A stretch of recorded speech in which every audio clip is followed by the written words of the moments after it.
How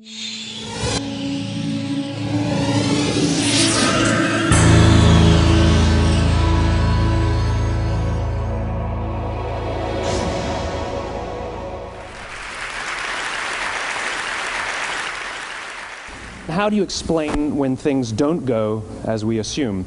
Or better, how do you explain when others are able to achieve things that seem to defy all of the assumptions?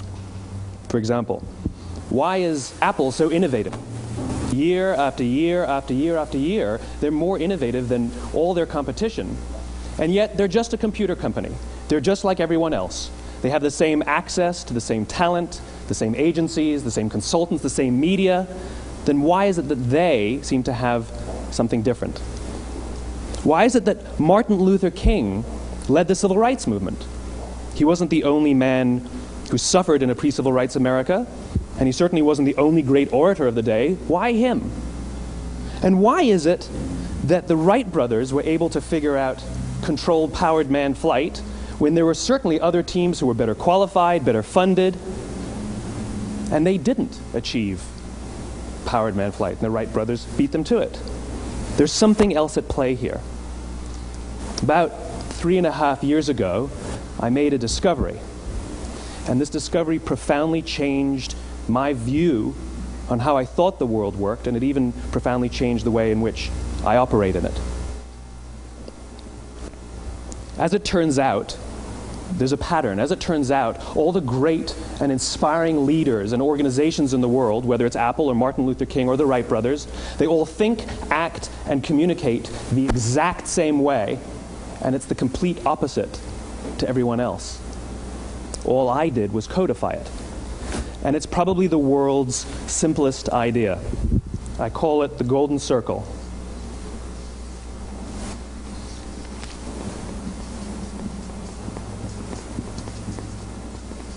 Why, how, what? This little idea explains why some organizations and some leaders are able to inspire where others aren't. Let me define the terms really quickly. Every single person, every single organization on the planet knows what they do, 100%. Some know how they do it, whether you call it your differentiating value proposition or your proprietary process or your USP. But very, very few people or organizations know why they do what they do. And by why, I don't mean to make a profit. That's a result. It's always a result. By why, I mean what's your purpose? What's your cause? What's your belief? Why does your organization exist? Why do you get out of bed in the morning? And why should anyone care? Well, as a result, the way we think, the way we act, the way we communicate is from the outside in. It's obvious. We go from the clearest thing to the fuzziest thing. But the inspired leaders and the inspired organizations, regardless of their size, regardless of their industry, all think, act, and communicate from the inside out. Let me give you an example.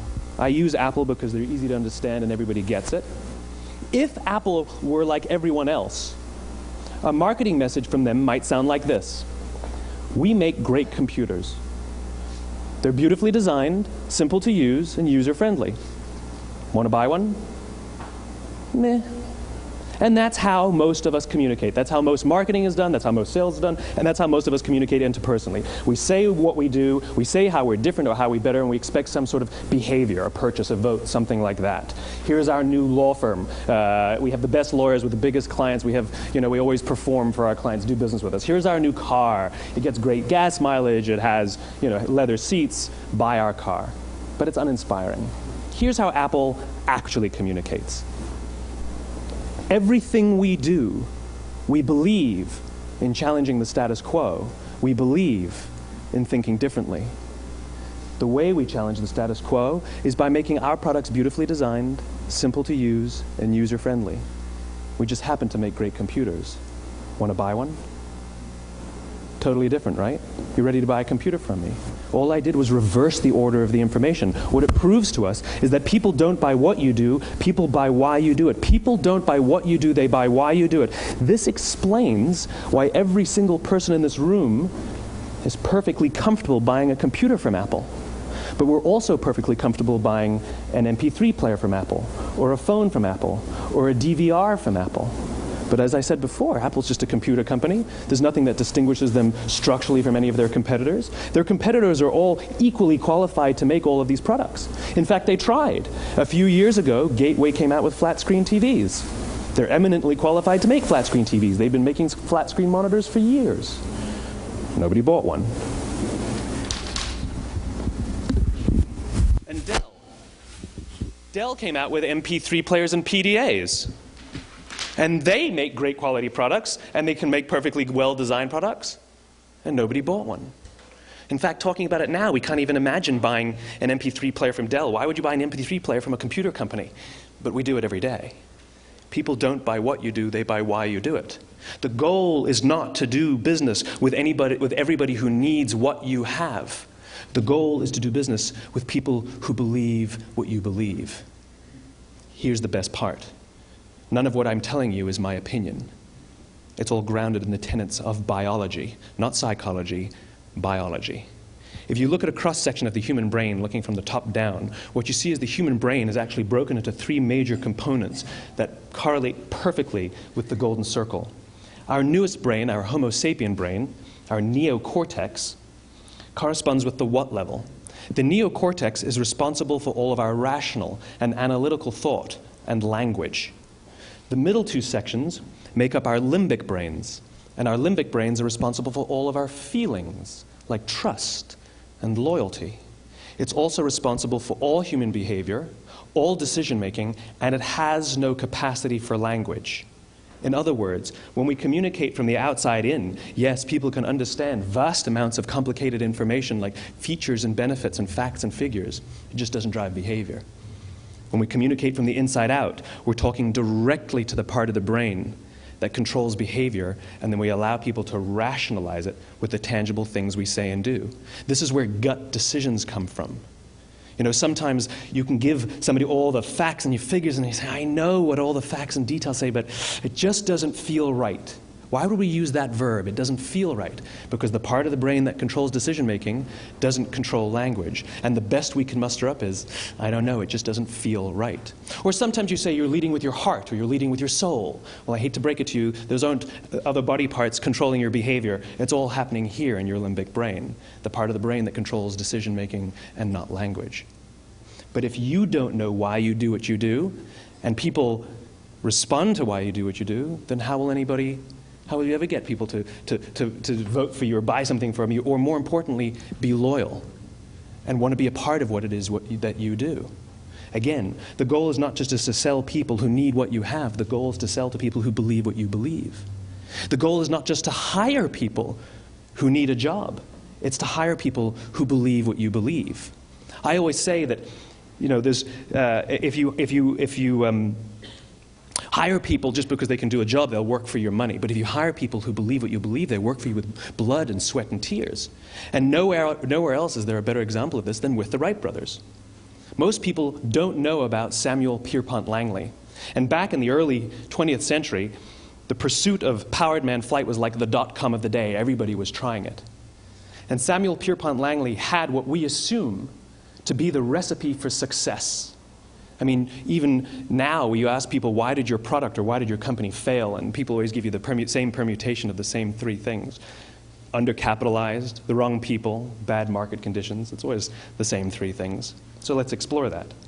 Samuel Pierpont Langley was given $50,000 by the War Department to figure out this flying machine. Money was no problem. He held a seat at Harvard and worked at the Smithsonian and was extremely well connected. He knew all the big minds of the day.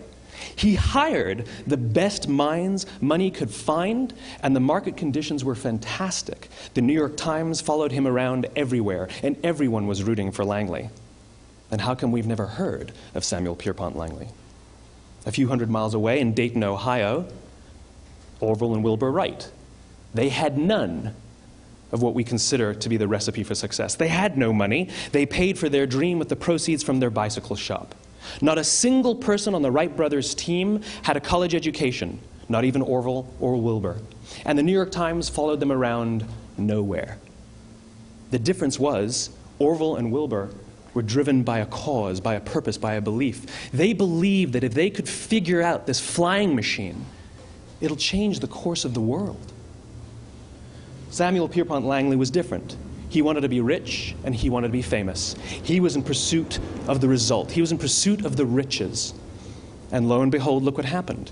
The people who believed in the Wright brothers' dream worked with them with blood and sweat and tears. The others just worked for the paycheck. And they tell stories of how every time the Wright brothers went out, they would have to take 5 sets of parts because that's how many times they would crash before they came in for supper. And eventually, on December 17th, 1903, the Wright brothers took flight. And no one was there to even experience it. We found out about it a few days later. And further proof that Langley was motivated by the wrong thing, the day the Wright brothers took flight, he quit. He could have said, "That's an amazing discovery, guys, and I will improve upon your technology." But he didn't. He wasn't first. He didn't get rich. He didn't get famous. So he quit.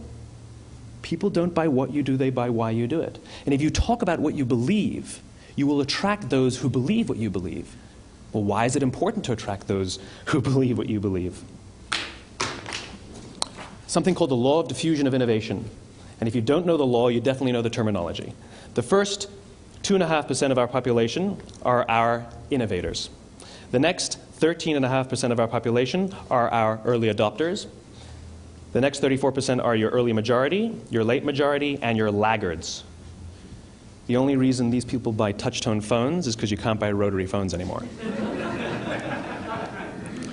We all sit at various places at various times on the scale, but what the law of diffusion of innovation tells us is that if you want mass market success or mass market acceptance of an idea, you cannot have it until you achieve this tipping point between 15 and 18% market penetration, and then the system tips. And I love asking businesses, what's your conversion on new business? And they love to tell you, oh, it's about 10%, proudly. Well, you can trip over 10% of the customers. We all have about 10% who just get it. That's how we describe them, right? That's like that gut feeling, oh, they just get it. The problem is, how do you find the ones that just get it before you're doing business with them versus the ones who don't get it? So it's this here, this little gap, that you have to close, as Geoffrey Moore calls it, crossing the chasm. Because you see, the early majority will not try something until someone else has tried it first. And these guys, the innovators and the early adopters, they're comfortable making those gut decisions. They're more comfortable making those intuitive decisions that are driven by what they believe about the world, and not just what product is available. These are the people who stood online for 6 hours to buy an iPhone when they first came out, when you could have just walked into the store the next week and bought one off the shelf. These are the people who spent $40,000 on flat-screen TVs when they first came out, even though the technology was substandard. And by the way, they didn't do it because the technology was so great. They did it for themselves. It's because they wanted to be first. People don't buy what you do, they buy why you do it. And what you do simply proves what you believe. In fact, people will do the things that prove what they believe. The reason that person bought the iPhone in the first 6 hours, or stood in line for 6 hours, was because of what they believed about the world and how they wanted everybody to see them. They were first. People don't buy what you do, they buy why you do it. So let me give you a famous example, a famous failure and a famous success of the law of diffusion of innovation. First, the famous failure. It's a commercial example. As we said before a second ago, the recipe for success is money and the right people and the right marketing conditions, right? You should have success then. Look at TiVo. From the time TiVo came out about 8 or 9 years ago to this current day, they are the single highest quality product on the market. Hands down, there is no dispute. They were extremely well funded. Market conditions were fantastic. I mean, we use TiVo as a verb. I TiVo stuff on my piece of junk Time Warner DVR all the time. But TiVo is a commercial failure. They've never made money. And when they went IPO, their stock was at about $30 or $40 and then plummeted, and it's never traded above 10. In fact, I don't think it's even traded above 6, except for a couple of little spikes. Because you see, when TiVo launched their product, they told us all what they had. They said, we have a product that pauses live TV, skips commercials, rewinds live TV, and memorizes your viewing habits without you even asking.